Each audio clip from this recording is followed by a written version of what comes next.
How to change theme in Cici. In this video, I'm going to show you how you can easily customize it.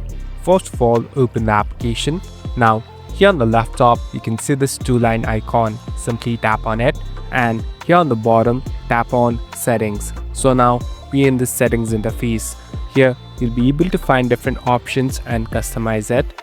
Here on the top, you'll be able to see a section of Theme. Simply tap on Theme, and here there are two different options, light one or the darker one. Now simply tap on the one that you want to change into, and as you can see, the whole interface is changed. So it's up to you and the way you want to see your app. So you can either choose lighter one or the darker one. Now you can go back and it's done. Thank you for watching this video. I hope this video will help you.